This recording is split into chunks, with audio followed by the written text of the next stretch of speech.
Good morning, everyone. This is Biz Chicks TV. This is the place where you can find tips and tools to help you do business better. We're here to help you run a profitable business that's fun to run and to take the hassle out of your hustle. And today is Wednesday, and on Wednesday, we talk all about money mindset, how to get your mind together so your money stays together.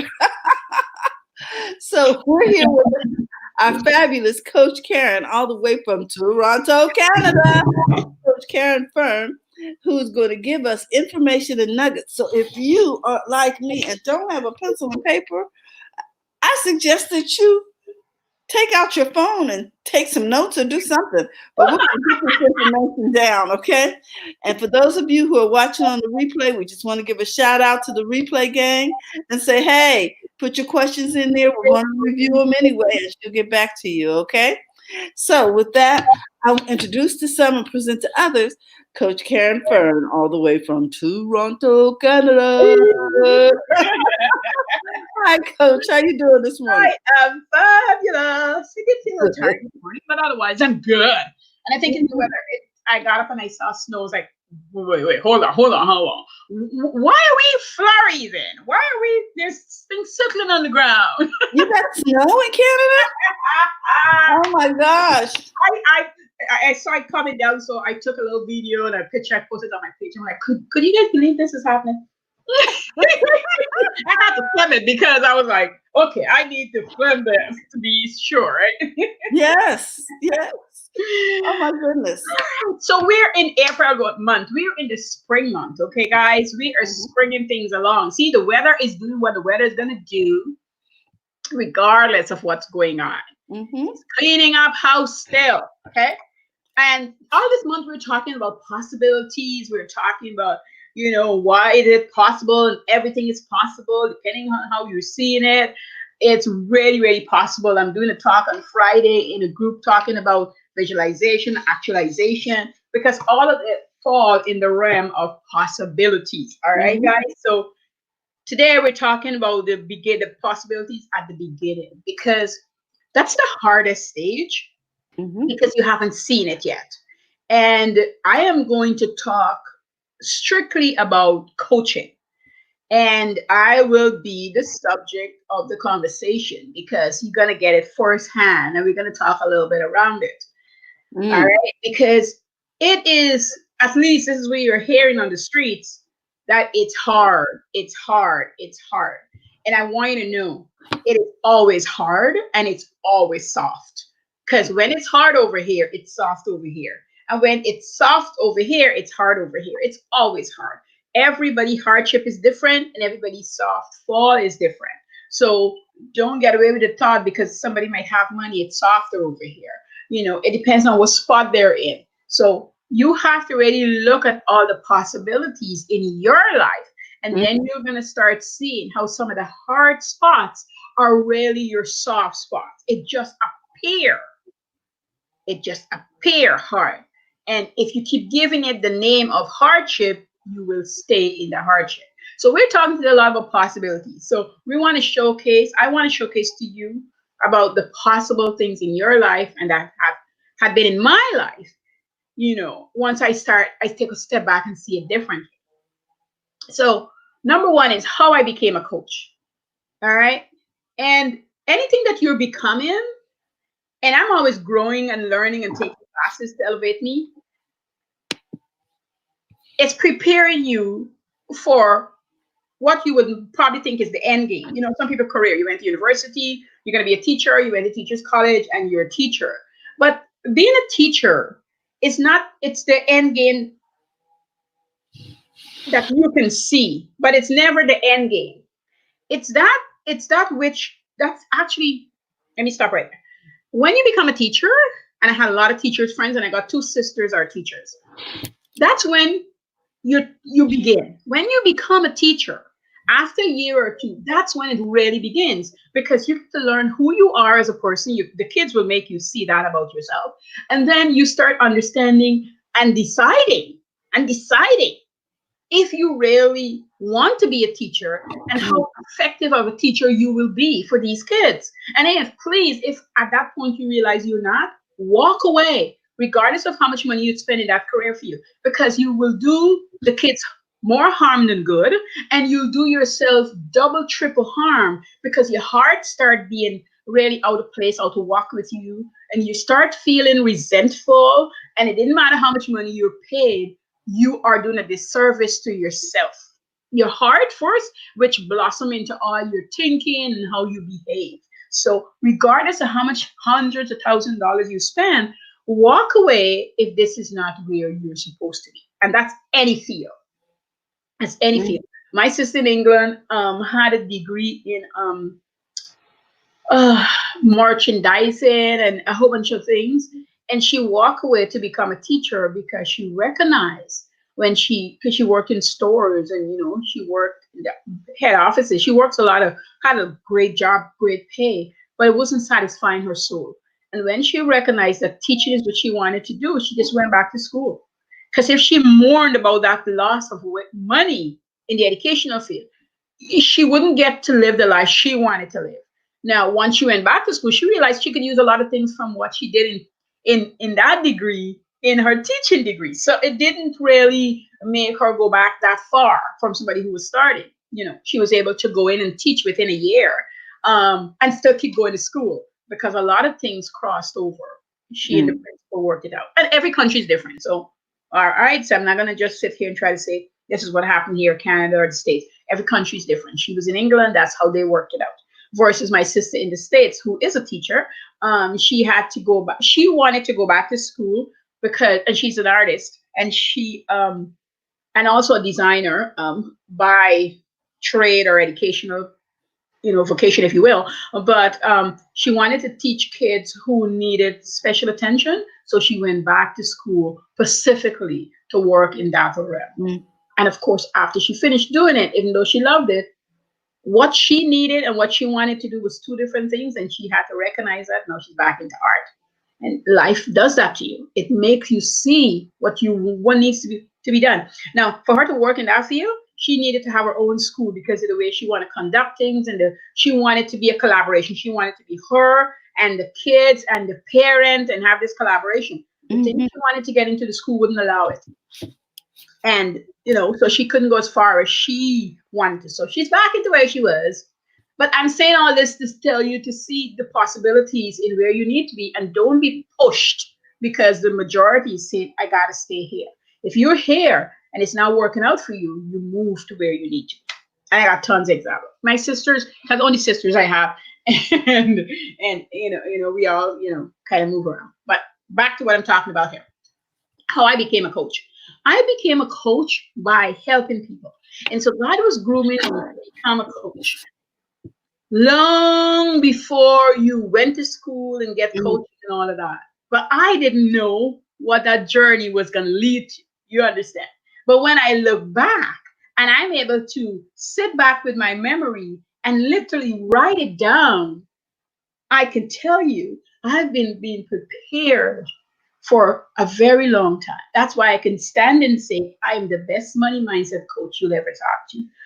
I am, because it was just a gift that was given to me. My education and all that training I got along the way was great. But what he gifted me was the way to teach and coach people and mentor. It's a threefold thing. Threefold, right? That's how I look at coaching. When you're coaching, you're teaching, you're mentoring, and you're coaching. And they mm, all have their places. Because when you're coaching somebody, you're helping them get to the place where you've seen them already, but they haven't seen themselves. And you're mentoring them through the process. And you're teaching them skills or helping them to the skills that is needed. If they have it already, you help them to better those skills.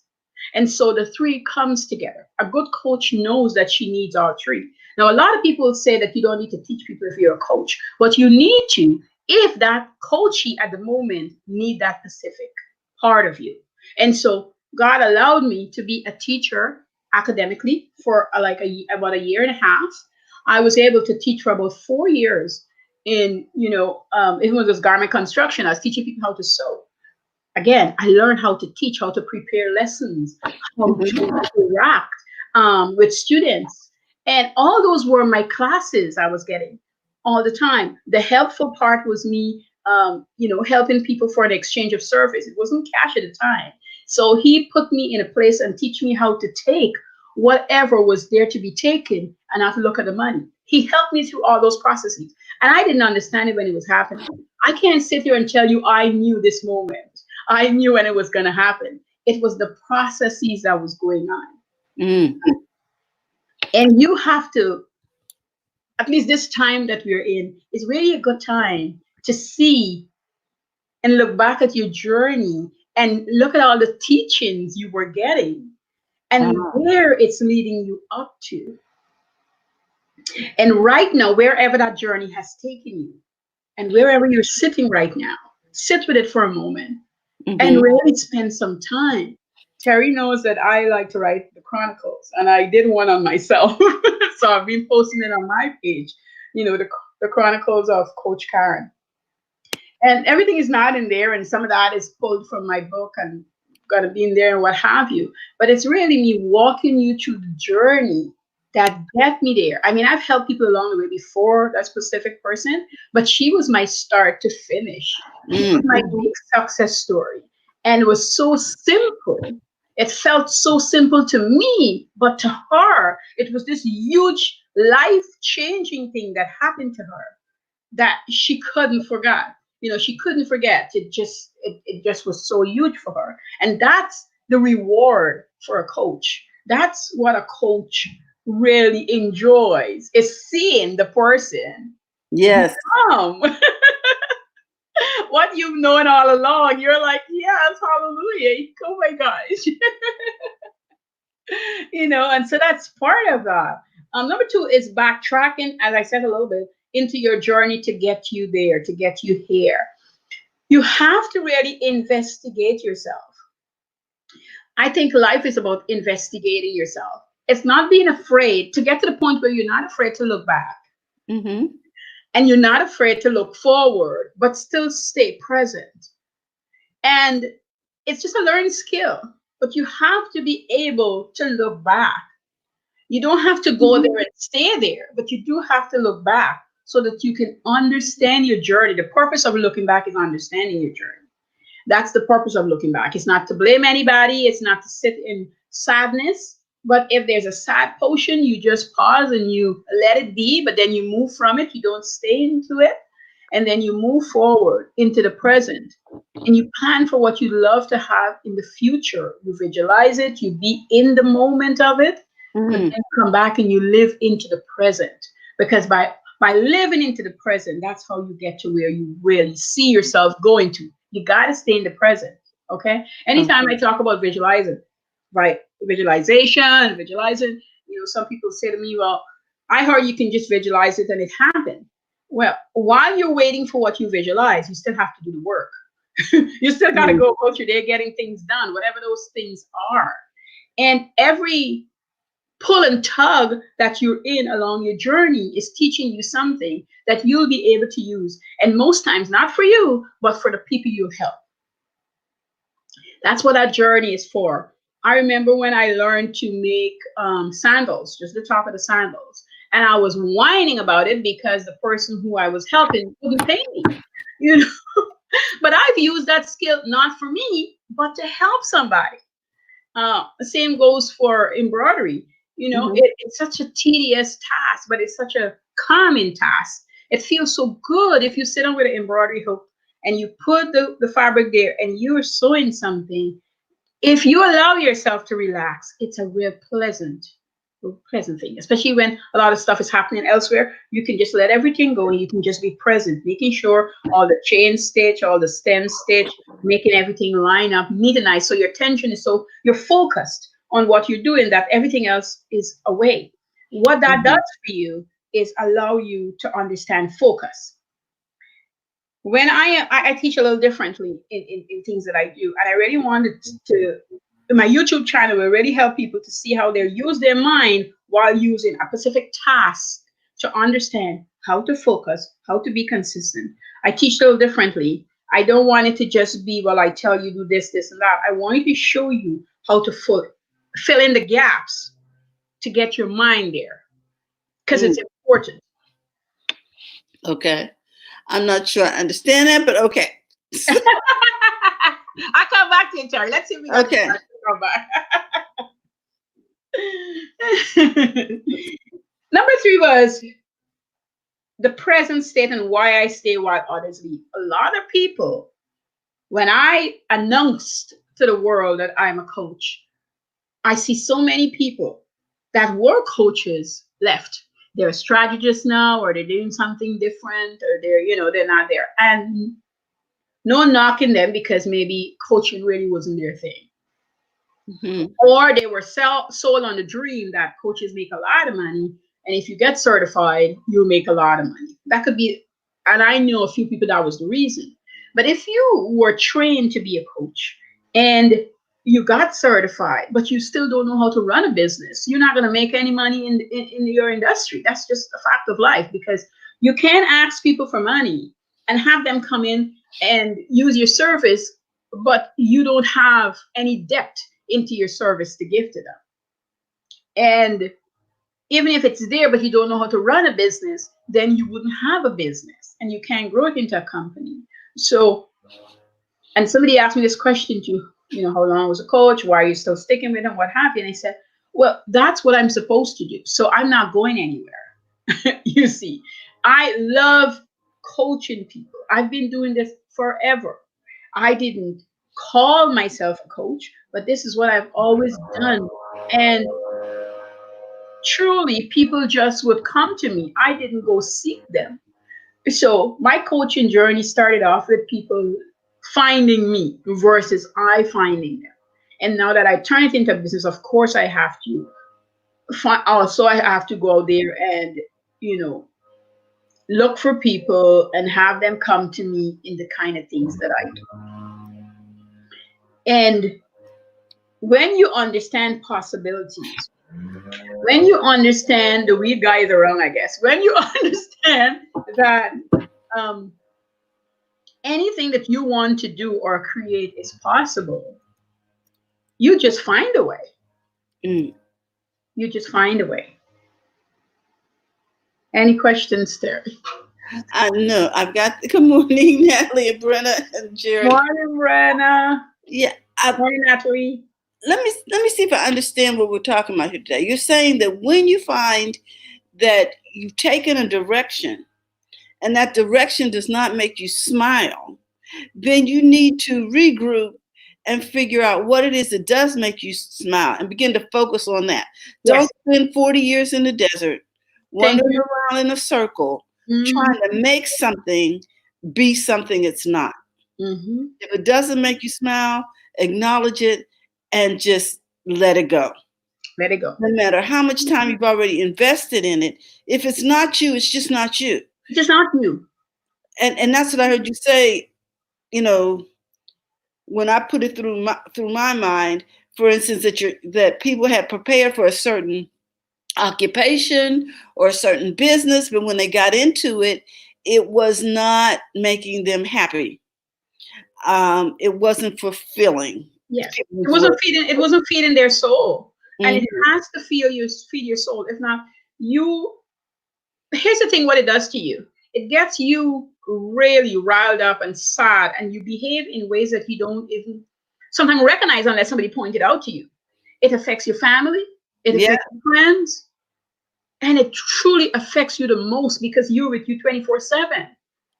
And Mm-hmm. nobody understands how miserable they become until something happened or somebody points it out. Sometimes you're so much into it that you don't understand where you're at and what you're doing. And the minute you take a breather, or the people who go on vacation, I remember when I went on my first cruise, I met this lady in there because that Pacific cruise didn't had. Well, we didn't know it was our first cruise, and we didn't know that we can get somebody to like iron our clothes and what have you. So we were in the room ironing our own clothes, and then of course somebody came in and said, "Oh, you can pay for that service," and we were like, "Yeah, okay, here you go." But we were in there ironing our clothes because we did not know. Okay. Mm-hmm. And I was talking to this lady, and she drove. She was from the States, and she drove the school bus. And she said to me, "Although I love the kids, I don't like driving the school bus." But I have 5 kids, and everybody says it makes a lot of sense to drive the school bus because then your kids are with you and la da dee da. And I said to her, and we grow close for about 7 days. We would talk every day and have dinner together. She joined us and what happened. She and her husband. And I said, so you're doing it because somebody told you to? She go, yes, and then I feel guilty and what have you. I'm like, oh my God, scratch, scratch, scratch. What is it you love to do? See. Oh my God. She was like, yep, doing it, doing it, doing it, doing it. She went away and she's like, Karen, we could be corresponding for a little bit. And she's like, I quit the minute I went back. She goes, and I freaked out after I quit, of course. Yeah. She said she freaked out, but she was happy that she did because all of a sudden this burden fell off her shoulders. She wasn't feeling like if one of the things with her, she was panicking if she ever was in an accident, what would happen to all her kids and other people's children. That was a fear factor for her. Yeah. She loved to drive, but this she didn't like. And so she got off. She said the first thing happened, she felt better. The second thing happened, she registered for college. Bingo, into what she loved. And she said, as soon as I did that, I got a part-time job in what I love. I'm like, there you go. There you go. And I think the thing about it too is that when you quit the thing that you thought you were depending on, there's something liberating about it. True. And it's scary because the liberating part is you took control of your life for a change. Mm-hmm. Okay, you just didn't yoke yourself to whatever it was you were doing and say, this is all I can do because I need the money. Right. And you begin to value yourself. Yes. Yes. And I have seen people do things like they'll take 4 hours to create something and then charge $5 for it. Yes. Oh, it's so hard to watch. So I'm just like, stop it. Yeah, so hard to watch. So hard to watch because in those 4 hours, they're doubting themselves. They started off well, but, and this was the part for me that I was difficult for me to understand. And I know that's why God walked me through some things so I could get it. So I often said, if I don't understand God, I don't need to walk through. Alrighty? Good. Because I never understood how you can listen to 1,000 people. You will never get it. If you spend your time listening to all these people, you are confused as hell. So you can't get it. So pick a person or two and stay with that person or two to get you to where you need to be. When it's free, because sometimes you can't afford anybody at the moment. You've got no money, so you can't do it. Here's the thing about money. Anytime you're in a job, and I'm not telling anybody to leave their job, but anytime you're in a job and you say, I cannot leave because of the money, you will stay there. But if you say, I am going to allow this job to be my angel in terms of loaning me the money, then all of a sudden new ideas appear in your head and you start understanding what you can do and how you can operate so that you can leave in a year or two, depending on your idea and how you're going to do it. But the first thing you're going to have to do is discipline yourself, your mind, your body and soul. You've got to sit around and you got to discipline yourself. Okay. And once you're disciplined and understand where you're going, now you have to take real focus so that you can get to your consistency. You've got to be focused to get to your consistency. My husband used to laugh at me because he would say, I can't believe you're at lunchtime and you're busy getting people order in. Just take a lunch. I'm like, yeah, lunch is an hour. I can eat in 15 minutes and I've got 3/4 of an hour to get an order done. And I can do it because I had a goal in mind. So I was working towards that goal while I go to work, when I'm coming back from work, because I was riding the bus. And while I had my lunch hour off. And I talked to people. I wasn't hiding. They can come talk to me in the lunchroom, but I'm listening and I'm doing because I could listen and do. Now, we got some comments over here. Brenda says, yes, I enjoy stitching. Focus on something else other than the things that need to be done. Natalie says, good morning. Good morning, Natalie. Brenda says she's been doing this evidently for a while. Yeah. I got an echo. Let me turn myself down. I stitch like 6 times a year, she says. And just this, yes. Those are, I want to get those comments in. I didn't want you guys to think I didn't see your comments. Thank you. Yeah, so you have to be able to get there. Now, here's the thing. I've been walking through what I want to give for free in terms of a free course, free resources. And when I boil it down to in my whoever in my group and they sign up, they'll get the free course. And here's why. The course will not help you to go register your business and that stuff. The course is strictly to help you deal with you. Because even though when we start a business, we hear that we need business number one to get a bank account and all that, actually that's the second part of the business. The first part of your business is understanding you and really understanding who you are as a human being. When you know this, then you know what type of business is suited for you. And you have to allow it and you have to give yourself the time and you have to be okay with it. You might not like certain things, but if you're true, being honest with yourself, you're starting to say, okay, well, this is what I'm supposed to do. And all of a sudden, the other pieces fall in. They really and truly fall into place. I remember when my mom used to sell, I can't remember what she used to sell at the time, but somebody told her she could sell something else, going to make her a lot of money, blah, blah, blah, blah. And I said to her, don't do it. She said, well, Caren, I said, don't do it. They are taking you out of your genius to put you into their what they think you should do. And I bet you it's not going to work as well. But of course, I was a child and she didn't listen to me, so she listened to them, which means the business went shh. Because what they recommended had nothing to do with what she was doing. What I found is that when you are working a business, and guys, if you've experienced this, put a one in the chat. When you're working a business, people walk up to you and say, "Oh, you do that? Well, you should be doing this and this and this because that's what I want." And next thing you know, you're not doing anything because A, you didn't know how to do that because it didn't come naturally.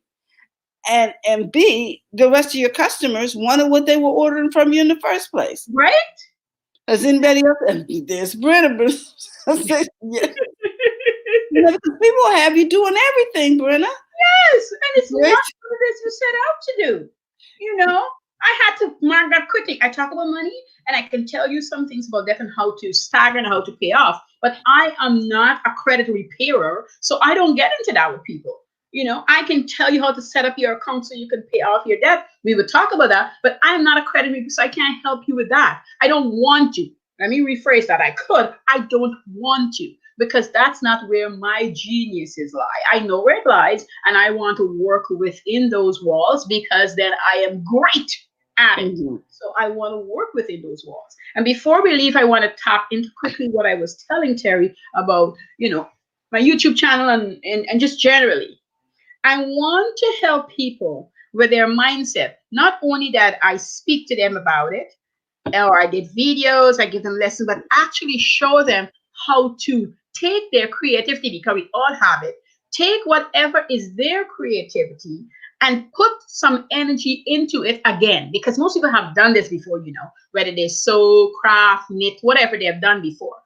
Put that creative energy, open it back up and have it going. And while that's happening, if you were stressed out about something, I guarantee you 100% that stress level comes down when you get back into creativity. It brings it down. It's something about creating, not for the money, just because your soul needs it. And your mind just open up, pow, pow, pow. You're like, yes, I can do this. Yes, I can do that. That's what I was talking about, bringing people to understand how their mind works, how they shift, and how they move. I wanted to make sure I explain that part. I love it. It's just, it makes sense. Because when you're working in something that makes you smile, you're more likely to show up authentically because it comes naturally. Yeah, exactly. It's the real. Yeah, people who love people who volunteer. Everything is just. I used to volunteer at the library at my kids' school, but at the public library, and I help. This was my thing. I help people who didn't speak English well fill up form, do mock interviews to get jobs, and be able to just live day to day. The second part of my volunteering job was to help men or women, if you're in university or college, got the textbook, but it was hard for you to understand when you read it. You come to me and I help you read it. I help you on comprehension. I help them with. I help them to answer questions from the stuff that they're reading so that when they get into class, they'll have questions for the teacher so to make it clearer so that they can write their exam and actually do well because most of these people actually was good and hands-on like this guy who was studying architect but the book was so hard on him understanding that he was failing a class. So they would register to the public library, and that's what I did. I get in here in the afternoon, and for a couple of hours, I had a couple of clients. So let's say I had about 6 clients. Each day I do a client or two, and I literally sit there with them and go through whatever that problem was. And they didn't have to feel rushed because I was volunteering. It was free for them. And so that's what I did for, a little while. And that was what I went in there and do for those people. And I felt so great. It was free, it's volunteer work. But when I leave, when somebody passed exams, oh my God, we celebrated like crazy. When a woman who couldn't speak good English, start speaking, learning her ABCs and reading and getting it and got a job, and they're looking for me through the library to see where Caren is, and they told me they got that job. Yeah, we were old friends. We're bumping and it's got to be stretched out room. Okay, with excitement because you guys know I get excited. But it was like their win, we were winning together. You know what I mean? Yes. Unknown caller. I'm gonna mute this. And that's what it means when you're working in that space where you're feeling free. You're not depending on. In my case, was volunteer work, so there's no salary. But that's the same kind of thing when you're creating. And when I'm creating and something comes out really well, same goes. I'm feeling so blessed. I've been doing alterations for a long time for people, and there's sometimes people bring me something to get altered, and I could see that I don't need to do what they think was needed. It might cost them $45. Then this guy brought me a coat, and I said, "Listen, I'm gonna just do your coat for free." And he was like, "What?" I'm like, "Yeah, because the zipper, I can fix the zipper." He's like, "You can fix the zipper." I say, "Yeah, and we don't have to take it out." Can I tell you? I can't tell you how much clients, how many, oh my God, work like crazy. Just because at that moment, and I didn't know it, he told me after, he said, "Caren, I was getting a job. I got this coat, and I needed a coat because I'm doing construction, and I didn't have any money. The mere idea that you allow me not to be cold just opened me up to like, I don't know what I'm going to do for this lady, but I'm going to have to do some things for her." I didn't need him to do anything for me, but he felt he needed to do because I felt good that he didn't need a zipper in because to put in those zipper, I charge about $35 to put in those zipper, right? It's one of those things zipper. And I said, I can fix it.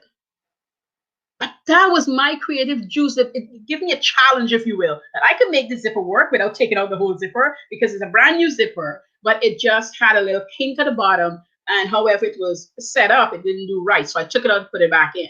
And it just opened my juices of what I could do. And that for me was the fun part. But for him, and I didn't know it at the time, but when he came back, for him, he was like, "You saved me. I got a job. I got the job I went for. I was able to stay out there and work." And Canada's cold, people. You need a jacket, okay? You need a thick jacket. All right. Stop preaching. But when you live in the land of possibilities, that's where we're back to. Possibilities. Everything opens up. Everything opens up. And when you tap into your creativity, same thing. Everything opens up. That's it. Terry is muted. I had to mute myself because this guy's calling about a potential fraud on my credit card. So I had to take it off. Yeah. So, anyways, Terry's muted, so let's keep chatting, okay? This is important stuff she has to attend to. This is what I. So today we talked about the possibilities of the beginning. I'm back. Okay. I'm so sorry. It's life. Life is life, Terry. You gotta do what you gotta do, girl. So today we talk about the possibilities of the beginning, and I brought to you. I talk about myself a little bit of how I became a coach, and it started off with me helping others to a start a business or get a job. And I know when I started my first client, that was like really start to finish. I really wanted her to be in business, but God didn't want to take us through that channel. So the first thing she had to do was get a job and then get a business on the side. And then eventually her life opened up and she became a full-fledged businesswoman, who also helped her kids and get people where she worked into side gigs. You understand? I get to help her and she get to help 6 to 8 women along the way. And God knows how many others after, our time working together. And those are the things that really make me feel like I got one of the best gifts. I got one of the best gifts that anybody can get from God. That I get to help people. When you got the gift of helping, regardless of what area you were helping in, it feels so good. It really feels so good. And if you could take that and turn that into a business, awesome. Just awesome. And we talked about, tracking back into your journey and how you get here where you are right now and understanding how to use it to help others. And then to be able to stay while others leave. As you see, what's going on right now, a lot of people's going to leave because they're not sure. They never really was sure. And so sometimes the shakeup really pushed them to like, I can't do it anymore. But some people is also going to come into theirs at this time. So it's going to be some people going to leave and some people are going to now come into this and say, get pushed. I've been feeling the push forever, but I wasn't taking the leap. Now that I'm here, I'm going to try it out. Mm-hmm. Okay, so um, Brenda says, yes, creating helps me reconnect with my potential and with the creator. And Mm-hmm. then down here, she says, reconnecting helps me evaluate with my gifts in my humanity and my community. Yes. And Brenna was on her page, she was showing us some stuff she and her daughter was doing. Oh my God, it was so pretty and so creative that they're going to turn into a curtain or something. But it was just so pretty and glittery, you know. It's, it's beautiful. Wow. Beautiful work. So, can you give us the information for how to get to your YouTube channel? My YouTube channel is going to open at the end of this month, guys. It's not open yet, so Okay. don't worry. Do that later on when it's open. I'm going to bring it. I'm working on the videos. I'm doing editing. It's coming along nicely. So it's a variety of things. Terry and I had spoken about this before. That food really brings out a lot of my creativity. So I'm doing some testing right now on my personal page where I'm putting up food every Sunday. I do a dish and I put it up. This week was cross buns. The week before was chow mein, there's fried rice coming, and other Guyanese dishes are coming, and stuff like that. So it's going to be a lot of food. It's going to be crafting. It's going to be a little bit of DIYs. It's going to be, organization and cleaning and a whole bunch of stuff. But what I'm going to walk people through is understanding that while these things are happening, thought processes, same thing I spoke on today. That's what my channel is about. It's really showing you how, I was at home with Coach Caren, and just showing you how working through whatever is happening is really getting to you to where you want to be. Let me tell you, life is going to have so many twists and turns and roads, bumps all along the way. But if you get so down on yourself on what you're doing, and if it's not working out right and what you should do, then you can't move. But when you do all these other things, I used to be accused of doing way too many things. And I'm gonna lie, at one point I was like, people may be right. But then once I let them go, I was part of me was being let go. And I didn't like that I was losing that part of me that I love. Mhm. So I was like, okay, that's just who Yeah. Karen is, People will That's talk why you out of being who you really are. yeah. I'm like, this is what I like. This is what I do. I'm not gonna be embarrassed about it. When a friend said to me, Karen, it'd be okay if you go to the store and buy yourself a dress. You don't always have to sew your own clothes. And I thought, but it's not a burden to me. I didn't ask you to make my dress. I like making my dresses. Matter of fact, you admire everything I wear. But if you heard I made it, it seems to be a problem. Goodbye. Wow. But that's people. That's just people. Wow. Well, Caren, where can they find you on the web? You can find me everywhere in Profits in Daily. Alrighty, guys. And you can join my group, and it has that in there. I think I put up a few times. I will again. That's where you come in. As I said, the course that's going to be offered in about 7 days, so next Tuesday, it'll come out. It's just a 6-week course, but it's really helping you find your way. All the modules, Now, 6 modules. It's going to be pretty easy. Is that what we're looking for? Yes, Profits? Profits in Daily. Instagram, Facebook, Twitter, Profits in Daily. All righty. So I'm going to. That's where you find me. And it's really easy. We need to be thinking about that if we're in business. You don't have to feel shy. Yes, everything is happening, but the big companies, you see them stop advertising because we're in this? No, they know they have to keep you top of mind. That's our job in business. We're not heartless. We're just doing what we got to do. Right.